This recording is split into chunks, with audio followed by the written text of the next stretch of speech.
The Overwhelm is Optional podcast is for you if you want to quit the struggle with overwhelm. You want to live life to the full. You don't want to compromise your health and relationships in order to have well-paid, satisfying, meaningful work. You want it all on your terms.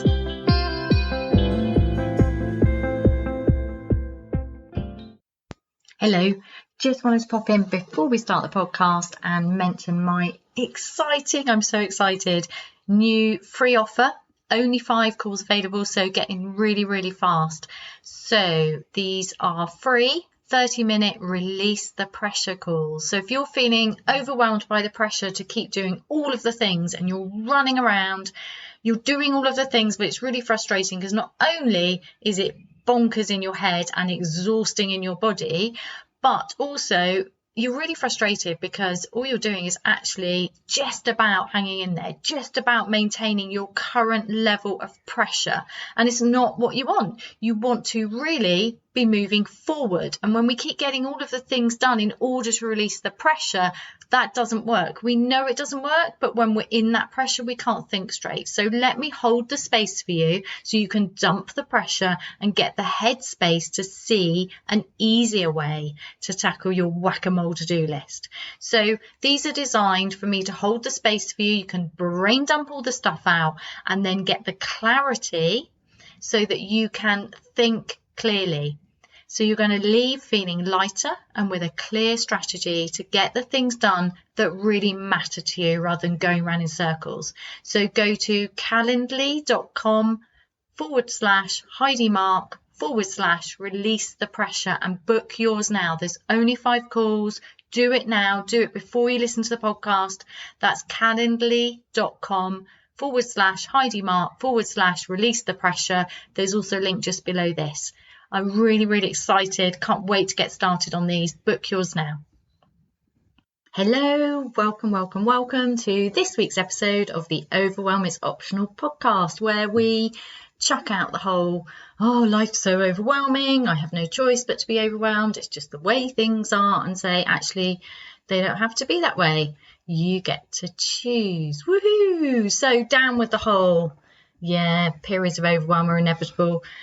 Let's get out of that. And if you want some help knowing what that would look like for you, then please book in a discovery call where we can chat and work out whether working together would be a really lovely thing for both of us. And you can just click a link below, or you could email me at heidi@heidimarke.co.uk, whichever's easiest for you. Look forward to hearing from you. Anyway, this week I'm talking about mess. And I was already on the whole messy and imperfect thing if you listen to last week's episode. And then this conversation suddenly sprouted within the Get Your Life Back community, which I love. I love that community so much. And the conversation is around mess and the feeling of pressure that we should tidy up versus as you start to rebel against that pressure, because that's just going to add to your overwhelm, right? And as we start to rebel against that and say, okay, so I'm going to tidy up because it feels good. This is really interesting. So it's getting away from the idea that mess is either good or bad, and that so productivity kind of podcasts and hacks might say, right, there's different ways of being tidier, and that being tidy is a good thing because it's better for your energy. And you know, there's lots of shoulds and oughts. There's tons of advice out there, isn't there? But this isn't that, because this is about overwhelm and about you feeling really good. This is about you getting to decide whether you want to deal with the mess, whether the mess is good for you, whether you want things really. It's about you. It's about tuning in and really listening to what's really important to you. But before we get started with that, I'll just give you a quick update on what's going on with me. I'm really exhausted, actually. I'm really tired because I was away at the weekend, and I realised that, it's no good pretending that going away for the weekend doesn't result in me feeling more tired. It doesn't matter what the weekend is. It doesn't matter, just the whole being sociable, driving a long way, and for me also getting super excited, which if you're on my email list you'll be aware just how excited I was, because I was celebrating my youngest's 30th birthday on the Friday and then going immediately into driving up to meet my partner in a hotel to celebrate his 50th all weekend, or actually I think all year. But anyway, it's partly the excitement that makes me tired now, because it's like, ooh, and then ooh afterwards. And yeah, I'm just laughing at myself, because it doesn't matter how much I tune in and listen to my body, I'm still surprised that actually I feel tired after socializing or excitement. I don't know why I'm surprised. I think it's because I know it's going to happen, but because I'm so excited and positive about the actual thing, I don't see it as having any negative impact. Or although I could say being tired isn't a negative, maybe it's just that I don't see it as negative.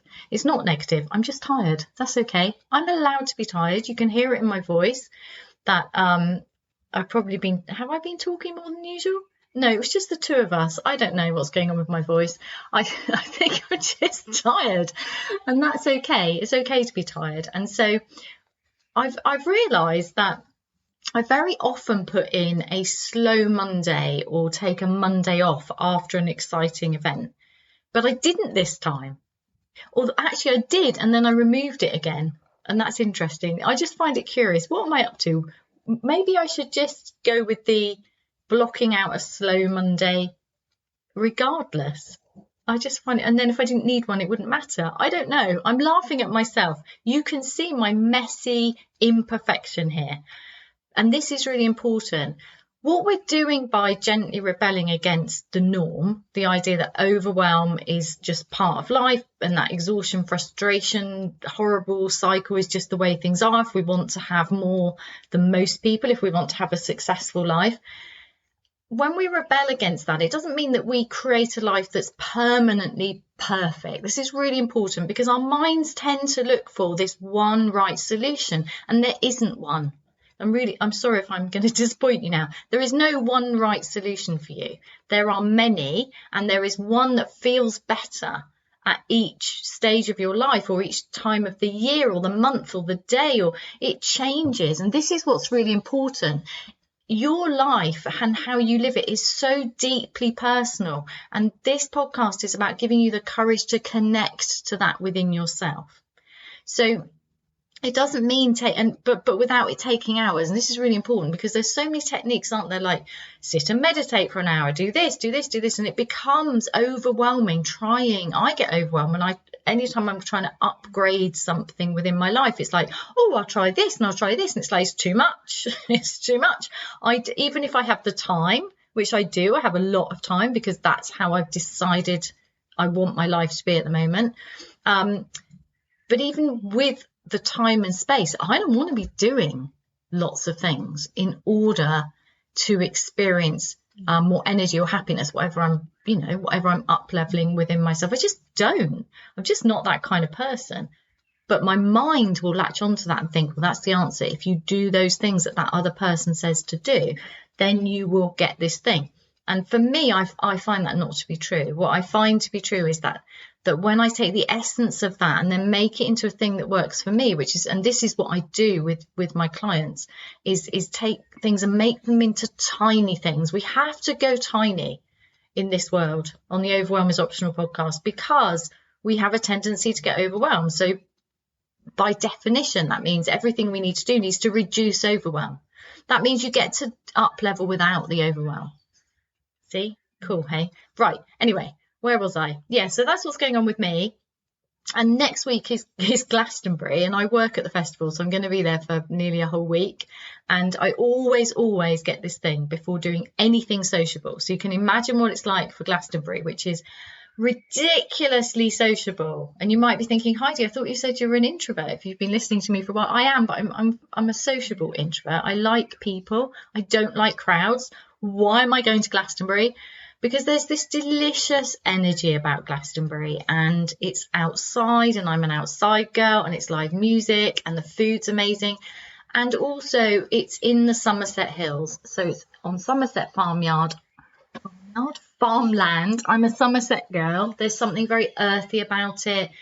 it switches my year around. It breaks up my energy and makes me go, oh, I can see a whole load of new possibilities, because it's like a shock to the system. It's like this injection of weird Glastonbury energy. So I love it, but every single year before I go in, I get anxious about going in. I start with there's too many people, it's too big, it's too noisy, I won't get any sleep, and then I'll be a lunatic without sleep. There's all sorts of reasons for me to be worried about going. I'm also in charge of 54 fire stewards, so you could say, well, why have you got all that responsibility? I'll tell you why. Because I get bored if I'm just a steward. And because I like things to be done really well. And I don't know, I just stepped up when there was a gap, and it's fun. It's a huge amount of fun. But that doesn't mean that before I do it, I don't have some like major mind thought bombing objections to why it would be easier not to go. Of course it would be easier not to go. Of course it would. It's crazy. It's a bonkers place, but it's also incredibly special. So every year I'm like, this will be my last year, and it's too stressful. Maybe I should go in for less time, because I could just go in just before my first shift like I used to have to when I was employed. But no, I know, because every time, and I've been so many times, every time I step into the festival, as soon as my foot hits the physical grass, I feel different. I just have this like, yeah, here we go again. And then there's the people. So there's my Glastonbury festival, and I love them. The stewards I work with, it's just a very special time. So, but you can understand why I'm feeling tired today. I've got to recover from all the excitement of the birthdays, and then I'm going into a big festival. So it is quite an interesting place to be, and doing this podcast and talking about this. So the reason I'm talking about it is that I want you to understand that for me, I'm not this perfect person who's always zen, who's always like got everything together, who's I don't know, living some perfect life. No, I just have really good ways of coping and up leveling into the next like expansive energy, in reframing things into a positive way, in recovering faster because I'm listening to my body, in growing and changing and challenging things so that I get to be myself more and more, so that I get to live a life that works for me more and more. And then, well, obviously for me, there's this huge joy in having this podcast, in you being here and getting to share my insights with love. And I will say this about everything I say: take the bits that resonate and let go of the things that don't. This is really important. This is my whole philosophy. It's about listening to your heart, listening what resonates with me, what feels good, and letting go of what doesn't. Because the more you do that, the more you get in tune with yourself, the better you become at living in a way that feels like you want it to be. So we work really hard to feel free, to feel well, to feel happy, to feel safe, to feel satisfied. And then we don't get those things because the way that we work for those things depletes and exhausts us and crushes us. So this is about turning that around gently but firmly, and listening more deeply, daring to acknowledge the tiredness, the excitement, the feeling trapped, the longing for freedom, just like acknowledging it all. Noticing it completely neutrally. This is how I feel in this moment. So for me right now, that would be I feel tired. I can hear it in my voice. Then I can also notice some judgment, a little bit of judgment in my mind going, oh, well, you shouldn't be recording a podcast when you're feeling tired, because the energy might not be very good. Can you see? So obviously I'm here and I'm sharing with you that I'm tired, but I don't think it's a bad thing. It just is. So I'm taking slower time to get into my work. In fact, I'm having the whole week in a kind of semi-retreat way. So instead of going, my mind wants to go, do double the work because you're taking a week off. And my body's going, go on retreat. So guess what I'm doing? I'm having a mini retreat and also doing joyful work, but not double. And what was the other thing? Yes, and I'm noticing neutrally that my mind is saying, oh, you can't do a podcast when you're tired. And I'm doing it anyway because it's rubbish, because I don't need to be perfect. And it's really important. In fact, I would argue it's not that I don't need to be perfect, it's that I definitely need to not be perfect. Because how can anybody relate to somebody who's perfect? I can't. This podcast is not to make you feel inadequate. It's to make you feel the opposite. It's to make you feel yourself, accepting yourself, feeling good enough, because you are perfect and a work in progress. Right. So we're now moving. This is my imperfect segue into mess. A messy and imperfect transition. So I'm about to create a really beautiful new offer. I'm actually creating lots of things at the moment. I can feel them bubbling up. I'm really excited. I love it when this happens. Right, I had so much fun. I cannot describe to you what it was like doing those free spring breakthrough sessions, and the feedback has been incredible. And it, from a purely selfish point of view, I just love it. I love coaching, and there's something really lovely about being able to give back and just say thank you for listening to the podcast. If you want a free coaching session with me, I'm just going to do, this many, or for this, the spring one was for a certain amount of time that I was offering them. Right, so I'm about to create one, but I haven't actually worked out what it looks like, what the value is, and how to talk about it, and I want to tell you about it this week. So if you already know this, because I'll have stuck this on the beginning of this podcast, but while I'm recording this, I just want you to realize the thing I did at the beginning I hadn't done now. And I was delaying recording this podcast, even though I was like, yeah, I really, really, really passionately want to talk about mess and overwhelm. And I was resisting because I thought, no, but I have to talk about the new free offer at the same time, blah, blah, blah. So I've ditched that. I'll talk about that and record it in like a 2-minute thing and stick it on the front of this podcast for you later. Right now, I'm happy with not having all my ducks in a row. It's just the way things are, because it's more important to me that I record this podcast when I feel I have the words to say, when I'm ready. So yes, I'm tired. Yes, I haven't done my little promo for my free offer.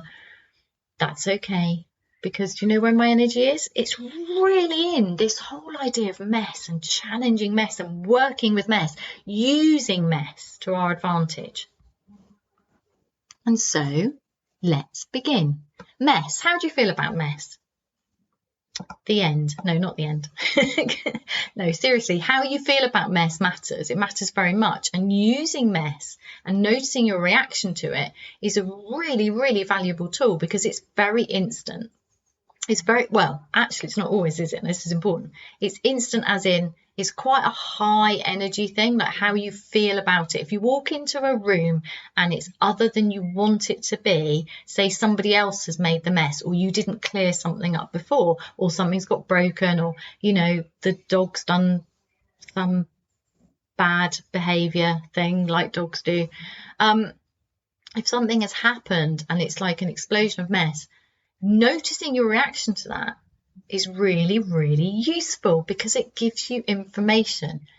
Noticing that neutrally gives you even more information, because it enables you to actually step back and observe your reaction, observe. So I'm going to invite you to do that. If however you don't have an explosion of mess at the moment, then I'm just going to invite you to do that about how you feel about mess in general. But if you've got like an emergency mess situation, I invite you to just observe your reaction to it neutrally, so without judgment. So we get into this whole, it's only mess, it shouldn't matter. In fact, if you listen to people arguing about mess, people's feelings about mess come out really strongly. I don't understand why you're making such a fuss. I can just clear it up. It doesn't matter. It's not that messy.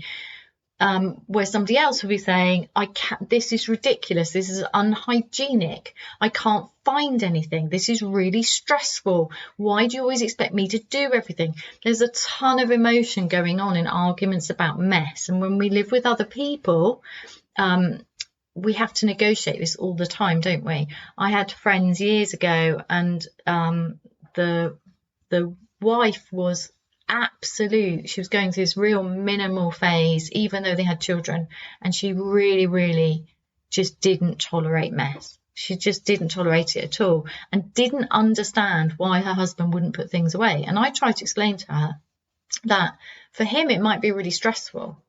So the assumption was that being tidy is less stressful, but actually it can be really stressful. I don't like things so clean and tidy that I feel like I'm out of place. So I've been to people's houses. I had a friend at uni actually, and her mum was so tidy that she had described before I went to stay with her just how ridiculous it was. Like, her mum would literally be clearing plates away as they finished. She couldn't bear any mess at all. She pulled the curtain across in the bedroom so the duvet, the sun wouldn't fade the duvet. Like, it was, and I went to stay with her, and it was just, it makes me want to make a mess just to feel more at home. Now, I was probably quite messy then. I was probably the kind of university student that you couldn't see the floor, and I was really happy in my chaos. It worked. Now, 30 something years later, I say I'm homely. That's how I put it. I like things to be clean and tidy. They are usually less clean and tidy than I want, because that's our compromise. We don't want to be constantly tidying and cleaning. That's not the kind of life we want. We're also in a house that we are renovating over several years. Partly we've stalled because we want to do something bigger, and so it then becomes, is it worth doing things inside that are smaller until we've done this? So because of that, there isn't a place for everything. So it becomes harder to keep things tidy, and it's also is just messier, isn't it, when you have bare walls and things like that. So for me, there's that toleration of more mess than I'd want at the moment, and I'm okay with that.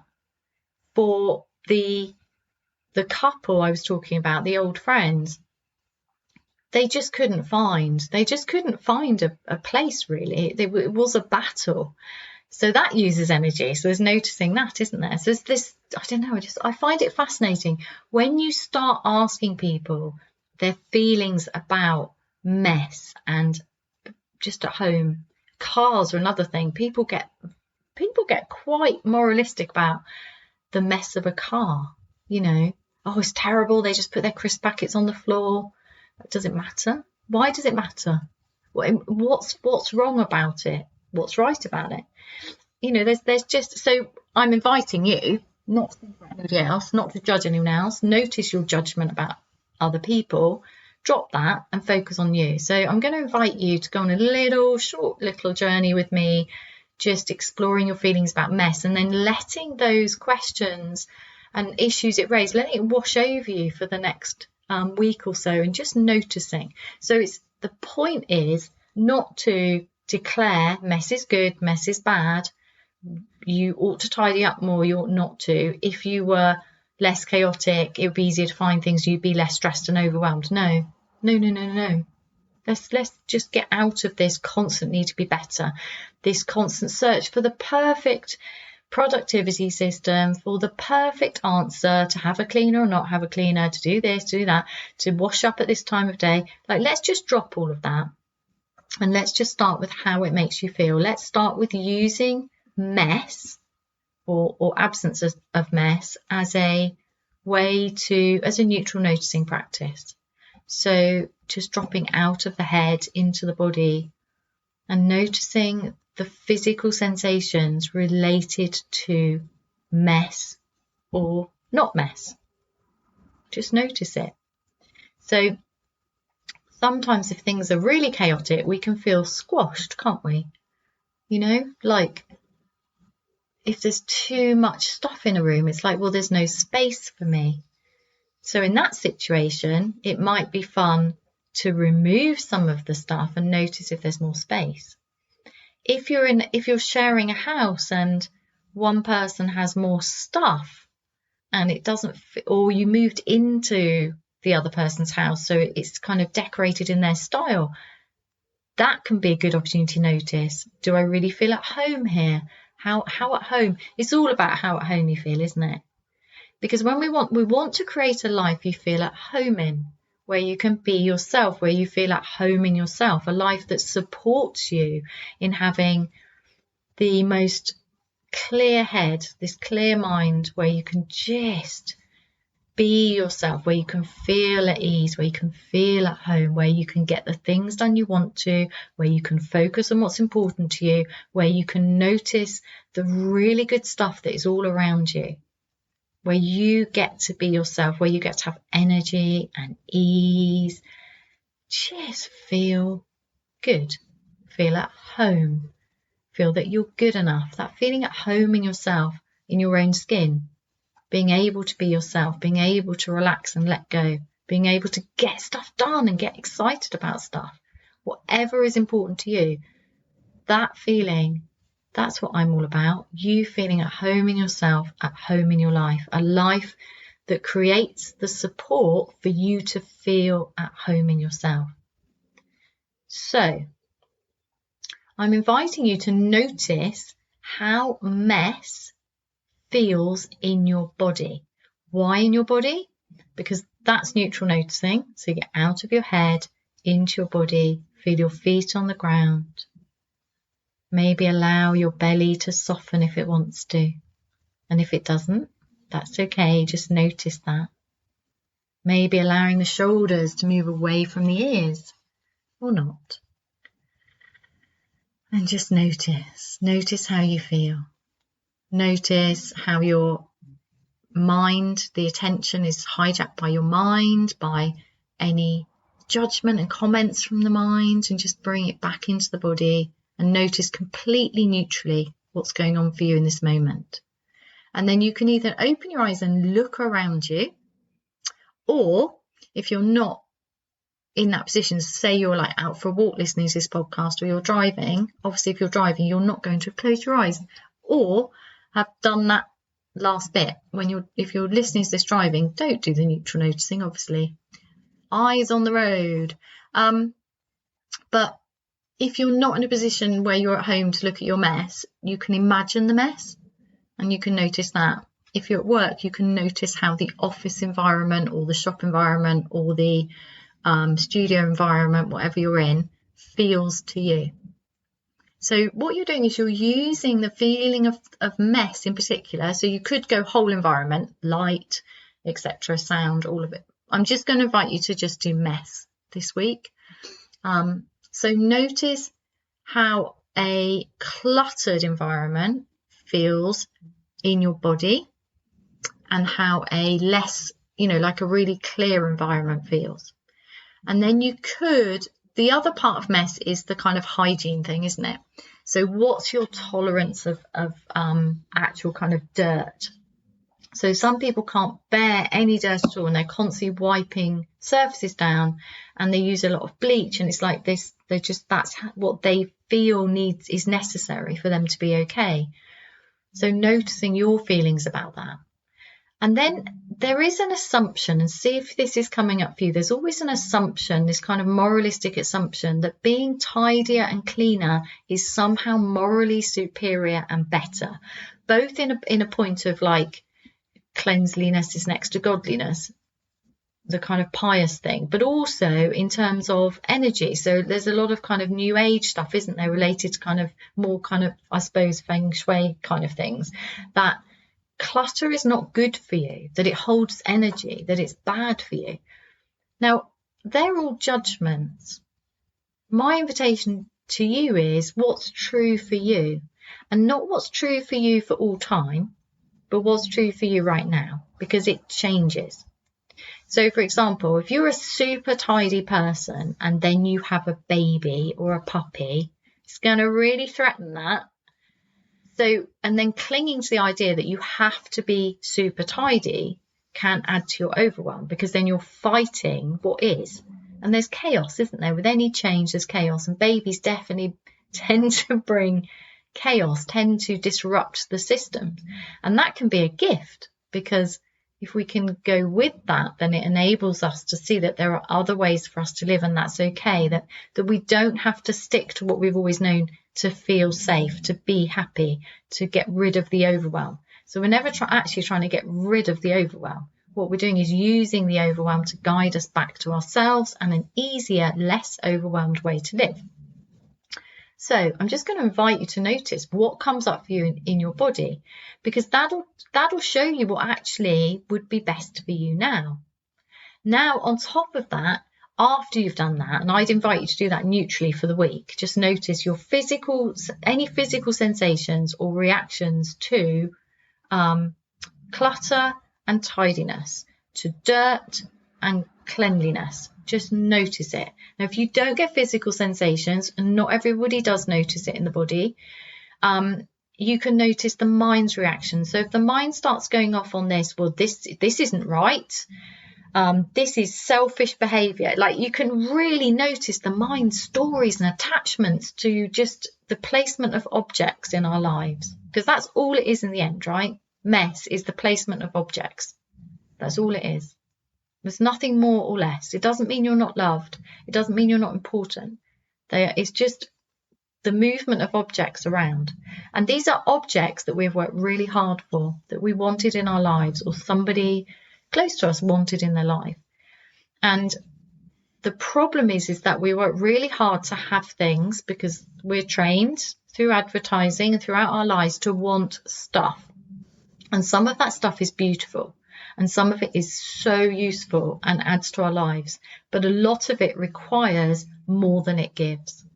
So if you think of all of the things that you repetitively have to move or maintain, noticing how much that adds to your overwhelm, you then, as you start to get information about the objects that you've invited into your life, that can give you really useful information. And then from that position, but I wouldn't start from this position, and this is really important, I would spend a week, probably, depends how often you do it and how much you take to this and how much this lights you up, I would just allow the idea of noticing to just wash over me for a few days, just so you kind of, because the more you do it and the deeper you go with it, the more, you could even do some messy journaling. If you haven't done this with me yet, there is an episode on that. Messy journaling is when you just allow the pen to write. So you're getting out of your head, as in you're not restrictive, you're not going for proper grammar, spelling, punctuation, you're not even finishing sentences, you just scribble. And also, it's really important, you're not keeping it. This is what's important with messy journaling. You can keep it if you want, but when we write to keep, when we write to reread, when we write to kind of document, it changes how we write. So the purpose of messy journaling is to write just to get stuff out in the moment. It's an in the moment exploration. What comes up, what insight do you get? Because connecting the mind with the body in that way can be really helpful. So anyway, that's an option. So neutral, notice the mess, and then if you want to, you can extend your exploration, because it's all it is, right? It's just an exploration. It's all just really useful information. Get curious about it and get playful. Oh, I didn't realize that I felt like really tired in that room, or when I went to that person's house, oh my god, the way the light came on, and like the light came through the window, and there was just like all this space, and there's just like, it was clutter free. I felt so energized. Like noticing those things, that matters, because that's your information. That's your tuning into your inner compass and really listening and noticing. Now, also though, not attaching too much to that, not going with the, well, now I have to go home and go minimalist. Now I have to do this. That's going to add to your overwhelm. So notice on top of this, when the mind comes in with stories and adds to your to-do list or your to get better at list, because obviously the idea of this episode is not to add to either. It is just to help you notice how you could make your life feel even better. And that's it, really. Neutral notice, maybe extend with messy journaling, but notice. Notice the judgment, particularly self-judgment, particularly where you're attaching stories or the mind is. Let's separate. We're separating from the mind so that we can observe it. It's not that the mind isn't part of you. It's that it's really helpful to observe it. So if the mind goes off in a whole story about the mess or the absence of mess, that's just useful information. It's not right or wrong or good or bad. It's useful information. Be curious. Be playful. Treat yourself with love and respect, and those around you with love and respect. If you notice the mind goes off in a really negative spiral about how, well, I'm obviously completely incompatible with my partner and my children and my dogs because I just can't have things how I want. That's just useful information. It's not a truth. And this is really important. So that's what I'm inviting you to do with mess this week. Notice where you are with your relation to the objects in your life at this point in time, allowing for it not to be a one right truth forever. I'm a messy person, I'm not a messy person. No, just allowing, noticing, oh, this lights me up, this makes me feel less overwhelmed, this feels really good, this doesn't feel so great. Just notice. And then once you've done lots of noticing, then you get to decide whether you want to act on that or not. And this is really important. Having the information is sometimes enough, because it could go either way. Say you decided your partner's just too messy, and in an ideal world you'd like live next door and you'd have your own house, right? And then your mind could go, you could follow your mind story with, well, how could we make that happen? Well, if I earned this much money and we bought next door, and then we could live next door. I've read about a couple who've done that, blah blah. Like, that's a whole another adventure.